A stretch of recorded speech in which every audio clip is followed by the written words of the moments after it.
योग दर्शन के इस दिलचस्प विश्लेषण में आज बात होगी पतंजलि के योग सूत्रों की, विशेष रूप से ईश्वर यानी परमात्मा की उन गहरी संस्कृत परिभाषाओं की जो इस प्राचीन ज्ञान का आधार हैं। तो चलिए बिना किसी देरी के इस विषय की गहराई में उतरते हैं। आज की इस चर्चा में हम एक बहुत ही शानदार सफर तय करने वाले हैं, मानव जीवन की आम स्थिति से लेकर ब्रह्मांड के सबसे बड़े रहस्य तक। हम समझेंगे परमात्मा की परिभाषा, देखेंगे कि वो मानवीय क्लेशों से कैसे अछूता है, उसे अंतिम अपवाद क्यों कहा जाता है, उसकी करुणा और शुद्ध मन का क्या अर्थ है, और अंत में जानेंगे सर्वज्ञता के बीज के बारे में। शुरुआत करते हैं पहले हिस्से से, परमात्मा की परिभाषा और योग सूत्र 1.24 का परिचय। क्लासिकल योग दर्शन के इस विशाल और गहरे परिदृश्य में सबसे पहले ये समझना बहुत जरूरी है कि आखिर ये सत्ता, ये ईश्वर है क्या चीज। योग सूत्र 1.24 में एक बहुत ही खास शब्द का इस्तेमाल हुआ है, पुरुष विशेष। इसका मतलब है एक बिल्कुल ही विशेष अद्वितीय चेतना, एक ऐसी सत्ता जो साधारण बंधी हुई आत्माओं के चक्र से पूरी तरह आजाद है, एकदम अलग है। महर्षि व्यास ने इसे समझाने के लिए एक बहुत ही कमाल का उदाहरण दिया है। जरा एक राजा के बारे में सोचिए। युद्ध के मैदान में सैनिक लड़ते हैं, लेकिन जीत या हार का सेहरा राजा के सर बनता है ना? बिल्कुल इसी तरह साधारण आत्माएं अपने मन के हर अनुभव, हर काम को अपना मानकर खुद को बांध लेती हैं। लेकिन जो परमात्मा है वो ऐसा कभी नहीं करता। वो मन के इन अनुभवों से हमेशा परे रहता है। तो आगे बढ़ते हैं और देखते हैं कि ये विशेष आत्मा मानवीय क्लेशों से अछूती कैसे रहती है। इसके पीछे 4 असीमित तत्व हैं। ये वाकई बहुत दिलचस्प है कि जो दुख और तकलीफें हर इंसान को घेरे रहती हैं, वो इस विशेष सत्ता पर कभी लागू नहीं होती। प्राचीन ग्रंथों में 4 चीजों का जिक्र है। पहला क्लेश यानी अज्ञान, अहंकार और मोह। दूसरा कर्म, चाहे वो अच्छे हों, बुरे हों या मिले जुले। तीसरा विपाक यानी उन कर्मों का फल, जैसे जन्म या उम्र। और चौथा आशय, हमारे मन के बहुत गहरे संस्कार या अधूरी इच्छाएं। ये चारों ही चीजें ईश्वर को कभी छू भी नहीं पाती। और भोजदेव जैसे महान विचारकों ने एक और बात पर बहुत जोर दिया है। ये जो अस्पृश्यता है, ये जो दूरी है, ये समय के तीनों कालों में बनी रहती है। अतीत हो, वर्तमान हो या भविष्य, समय का कोई भी पहिया इस विशेष आत्मा को इन क्लेशों या कर्मों में बांध ही नहीं सकता।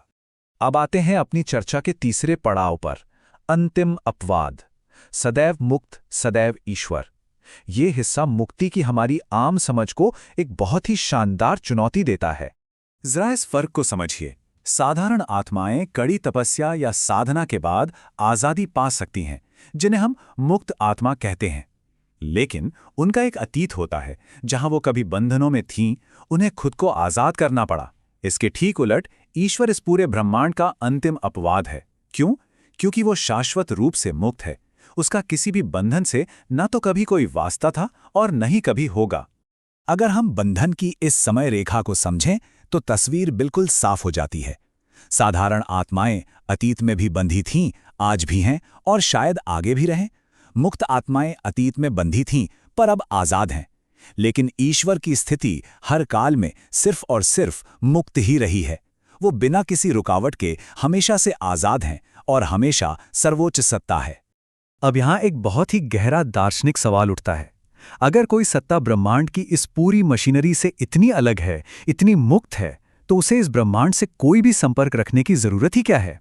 इस विरोधाभास का जो जवाब ग्रंथों में मिलता है वो बहुत ही खूबसूरत है, और वो है करुणा और शुद्ध मन। यही है इस अचल सत्ता के हर काम के पीछे का असल उद्देश्य। रामानंद सरस्वती के अनुसार इसका जवाब सिर्फ एक शब्द में है, शुद्ध करुणा। ईश्वर एक पूरी तरह से शुद्ध और सात्विक मन केवल इसलिए धारण करता है ताकि वो बंधी हुई आत्माओं को इस पीड़ा और बार बार होने वाले जन्म मरण के चक्र से बाहर निकाल सके, सिर्फ और सिर्फ उनका उद्धार करने के लिए। नागोजी भट्ट ने इसे समझाने के लिए एक बेहतरीन उदाहरण दिया है। सोचिए, एक मंच पर कोई अभिनेता भगवान राम की भूमिका निभा रहा है। वो सारे काम बिल्कुल वैसे ही करेगा जैसे कहानी में है, लेकिन उसे कभी ये गलतफहमी नहीं होती कि वो असल जिंदगी में राम है। ईश्वर का ब्रह्मांड से जुड़ना भी बिल्कुल ऐसा ही है।